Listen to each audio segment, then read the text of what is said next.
Hey, welcome back everyone. Cameron here. Today's video will consist of how to draw the human figure using foreshortening. I'll explain my approach in the simplest way possible. Feel free to pause the video at any point if I happen to go too fast. I hope this tutorial helps you as well as supports you on your art journey. Feel free to let me know in the comments below what else you guys would like to see additional videos on, and if you enjoyed this video, don't forget to like, share, and subscribe. Your support is greatly appreciated, and now let's get to the video.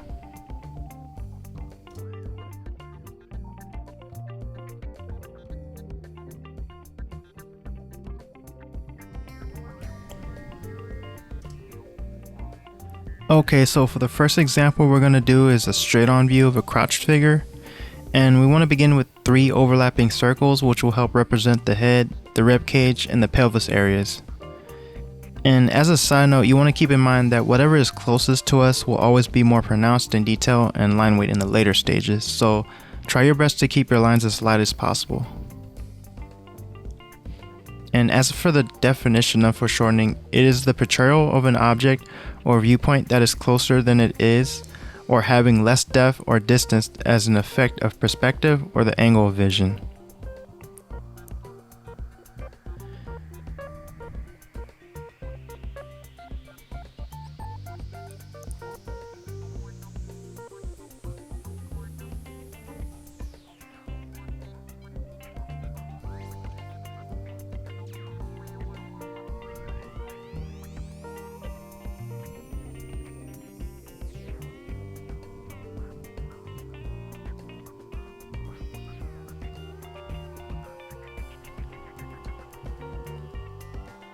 So when drawing the arms, you'll start to notice that each segment is kind of broken up into separate shapes that are either shorter in distance or longer in distance depending on their positions.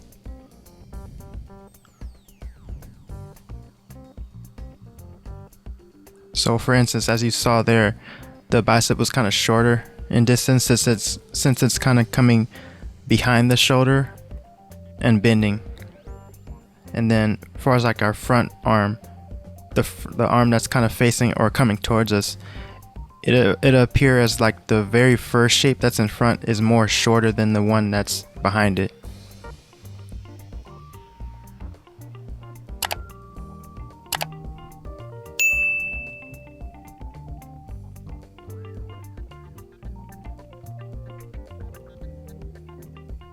So if a hand is basically facing straight on, like a straight on view coming towards us, you would basically only see the hand and then maybe a little bit of the forearm and the bicep, and then the shoulder may be like a shape as like maybe like a circle or something. So basically the largest shape that you would see is basically the hand, if that makes sense.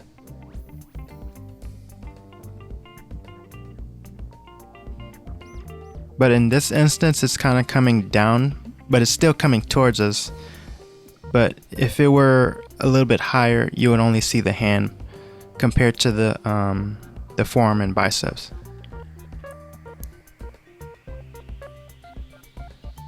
So right here, as we start to draw the legs, you'll start to notice how they've kind of come behind the pelvis. So normally you'll want to draw them as if the pelvis is pretty much in front of the legs, and they're coming out from underneath the pelvis. So anything that's being overlapped will basically be drawn behind each shape that is facing towards us, and the shapes that are closest towards us will appear as much larger than the shapes that are much shorter behind them.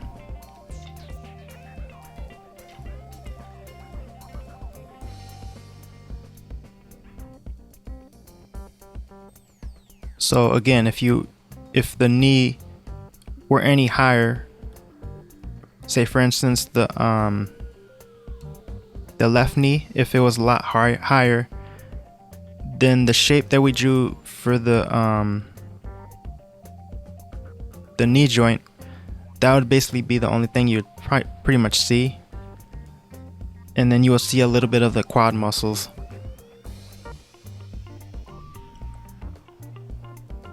But since her legs are are bent somewhat, it would be you would still pretty much see like the overall calf muscles. Since it's kind of like facing towards us, it's say for instance, like say the if the foot were closest towards us, you would still see the calf muscles. So keep in mind, like whenever like trying to explain it in a way that's more understandable, but if the foot is the closest part that's coming towards us, then the knee would be second to be for like the largest shapes that you would see, basically. So keep that in mind.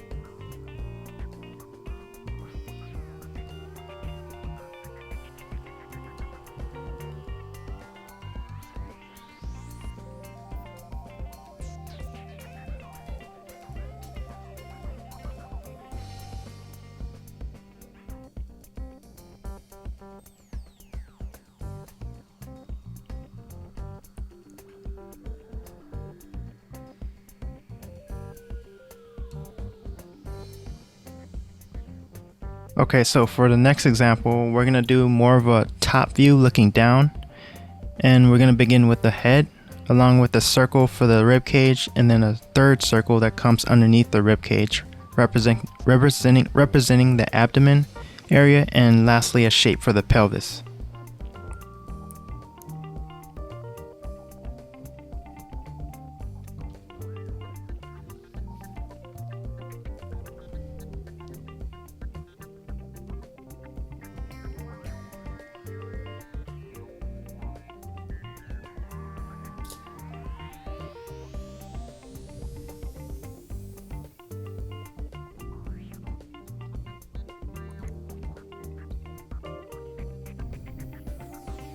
Now we want to determine where the head is facing, so we want to draw both our center line and brow line, which will give us a display of the figure looking up towards us.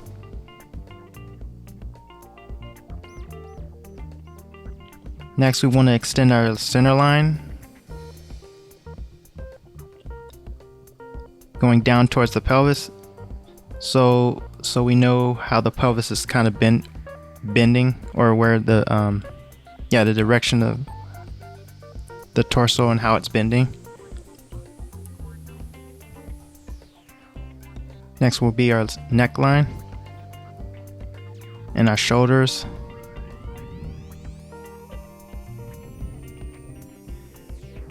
Next, we want to add our biceps, and then some shapes for the legs.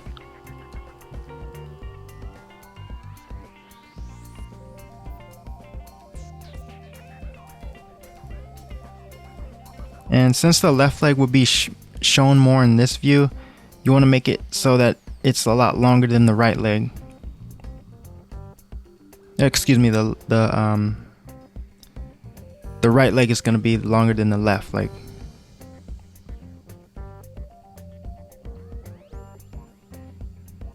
Then next is going to be our forearms, along with the hands.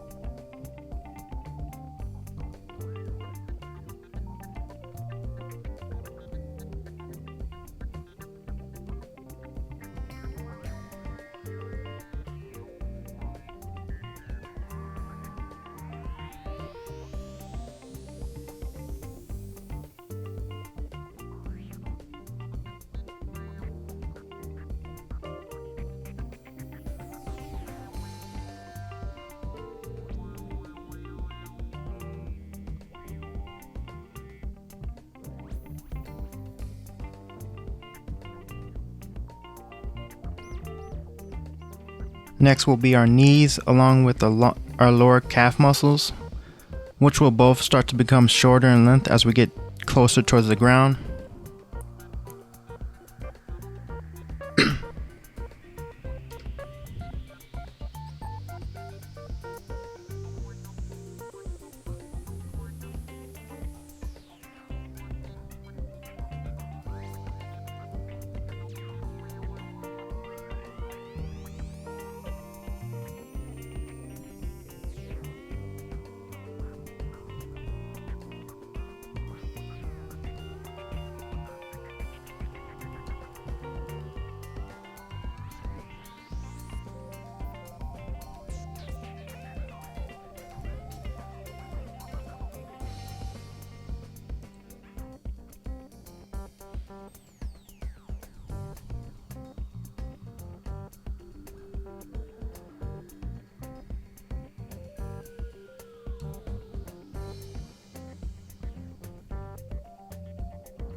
From here we can start to add in our details for the hair, and keep in mind these are just simple shapes, so you can make it whatever you would like when it comes to the overall form of the figure, but for this example I kind of went with a female,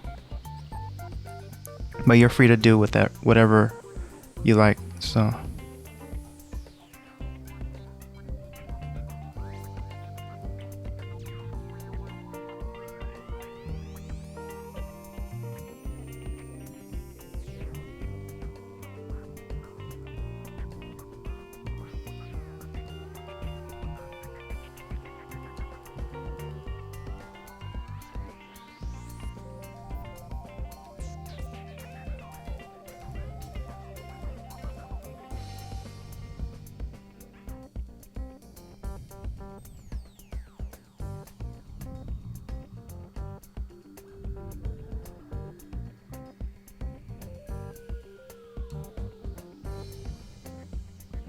So as you can see here, once we have all of our basic shapes in the correct positions, we can start to bring some more form into our overall figure.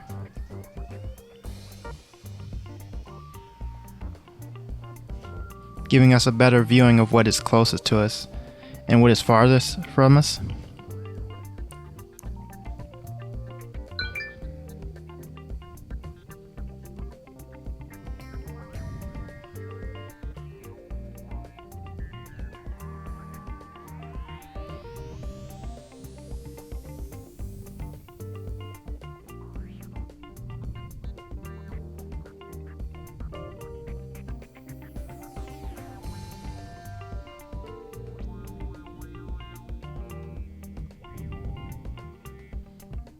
You can also start to see how I'm beginning to add more contrast to my lines, but only in the areas that are closest to me, which would be the knees and the arm for our first pose.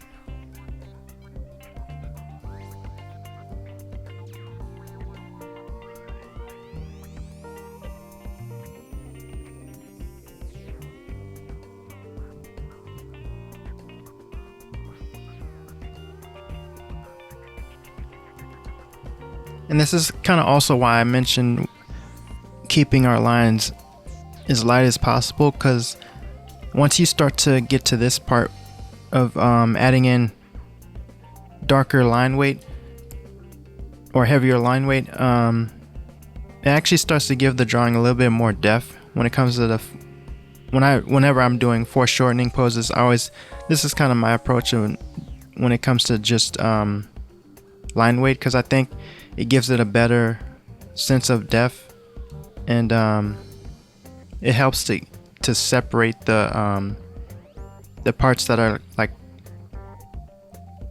farthest from us, if that makes sense. So it gives it a bit of a more three-dimensional look, if that makes sense.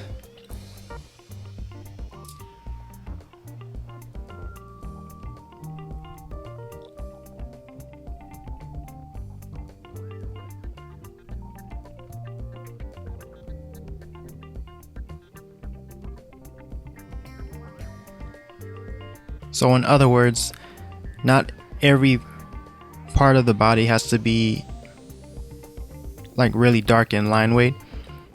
You can always keep some parts that are you can still keep parts a little lighter, and it kind of gives the drawing a bit of a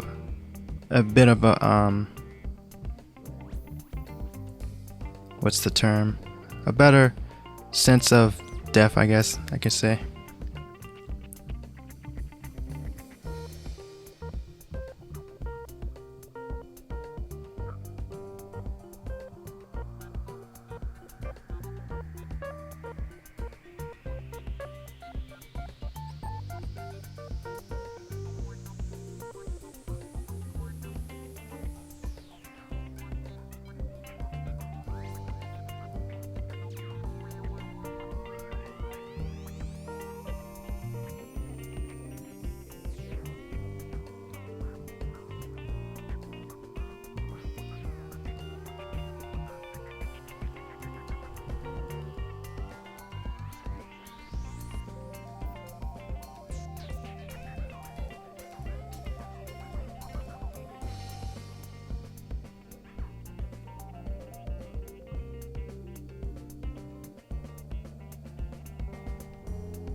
And right here I just did some quick guidelines just to help in determining where each shape is facing.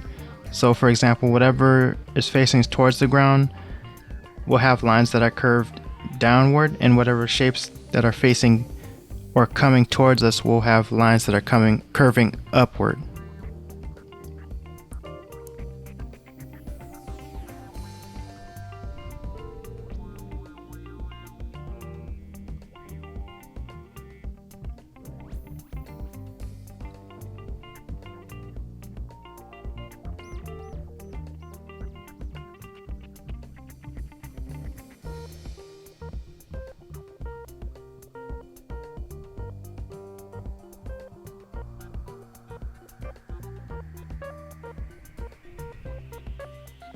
And that is our video. I hope this was helpful for you, and take care everyone.